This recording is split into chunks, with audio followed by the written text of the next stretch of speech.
You cut out the pizza. You started evening walks around the neighborhood. You even tried that fasting routine you saw on YouTube.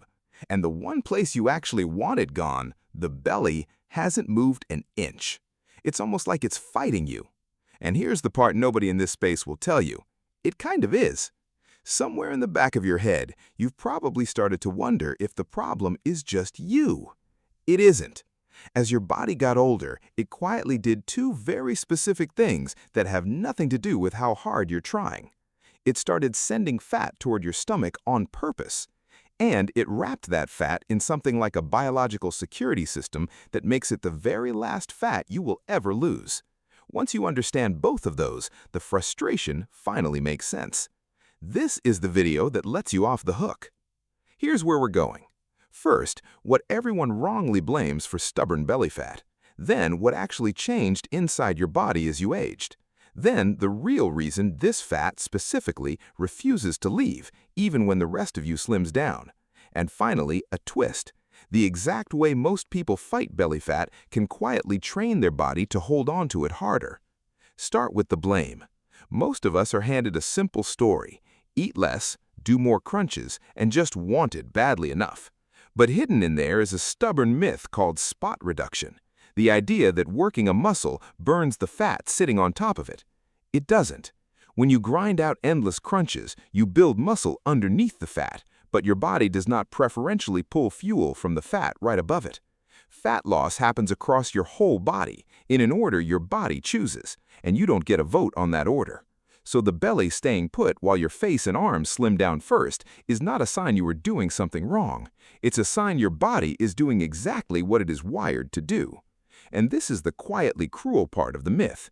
Because it feels productive to do 100 crunches or to cut your meals down hard. When that doesn't work, the obvious conclusion is that you simply didn't do enough. So people double down on the exact approach that was never going to touch this fat. The effort was always real, it was just aimed at the wrong target. Which raises the real question. If it isn't about effort, then what changed? Because for most people, this didn't start at 20. It crept in later, and that timing is the first real clue. As you age, your sex hormones shift, and hormones do something most people never realize. They don't just affect how much fat you carry, they steer where it goes. For women, as estrogen changes around menopause, fat storage tends to migrate away from the hips and thighs and toward the abdomen. For men, a slow decline in testosterone nudges things in the same direction. The stomach becomes a preferred destination, almost as if your body quietly reassigned the parking spots. And in the background, something quieter is happening too. You are slowly losing muscle. Muscle is expensive tissue. It burns energy just to exist. So as it fades, your everyday burn drifts down, year after year, without you changing a single thing. And because it all happens so gradually, there is no single moment to point at, no switch that flips overnight, just a slow drift where the same habits that used to keep you lean stop working, and nobody ever explains why. So now picture what you're actually up against. A body that is actively routing more fat to your midsection, running on a slightly lower burn than it used to. That alone would explain a lot of the frustration, but it still does not explain the strangest part, the part that makes belly fat feel almost supernatural. Because even when you do everything right and the rest of you visibly shrinks, this fat still won't move.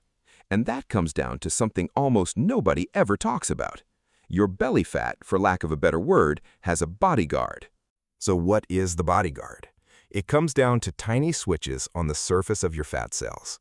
Some of those switches are what you can think of as release switches. Flip them, and the cell lets its fat out to be burned. Others are hold-on switches, and they do the opposite. They block the release. Every fat cell carries a mix of both.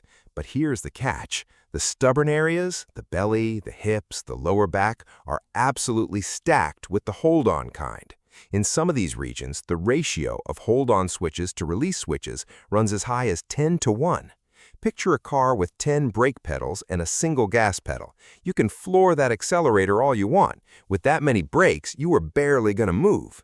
That is the actual biochemistry of stubborn fat. It's also why two people can lose the same amount of weight and see completely different results in the mirror. Same effort, different receptor map. And it gets more locked down than that. Those same stubborn regions get less blood flow than the rest of your body. Blood flow is how your body reaches fat to carry it away and burn it. So even when the release signal does fire, this fat is tucked into a corner with the fewest delivery routes in and out, hard to signal and hard to reach. On top of all of that, estrogen actually increases the number of those hold-on switches, which is a big part of why this pattern hits women's lower body and belly so specifically. None of this is a flaw in you. It is a security system built into the tissue itself. Now for the twist, and there are actually two. The first is genuinely surprising. The deep fat, the kind that wraps around your organs behind the abdominal wall, the type you have heard is the most dangerous, that fat is actually rich in blood vessels and tends to be among the first to respond and leave. It's the soft, pinchable layer sitting on top, the part you can grab, that is the truly stubborn one. So the fat that scares people the most is often not the one clinging the hardest.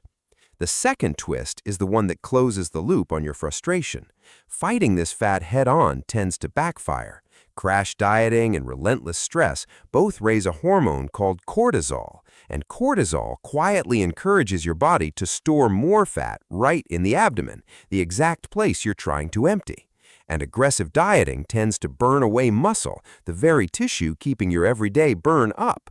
So the harder and more frantically you attack the belly, the more your body can dig in and protect it. You are fighting a security system by setting off more alarms. Which changes what this information is really for. The point is not to attack your belly harder or to hunt for the one trick that finally beats it. It is to understand that this fat is biologically last in line, and that a lot of what makes it worse comes from the fight itself, the stress, the lost sleep, the muscle quietly disappearing in the background. The belly being last is not your failure. It is the order your body was always going to follow. And one honest caveat, because bodies vary enormously here. Menopause is a major factor for women. Age-related change matters for men, and individual biology differs a lot from person to person. So please treat this as general education, not medical advice, and talk to your own doctor about your situation. So here's the whole picture. As you aged, your hormones started routing fat toward your stomach. That fat is covered in hold-on switches that block its release, tucked into a region with the least blood flow to reach it and reinforced by the very stress and crash dieting people use to fight it. It was never a willpower problem. It was a bodyguard, and now you know exactly how it works. Next time, we'll follow the thread back one more step to the thing sitting underneath all of this, why your metabolism itself changed, and why the usual explanation is wrong.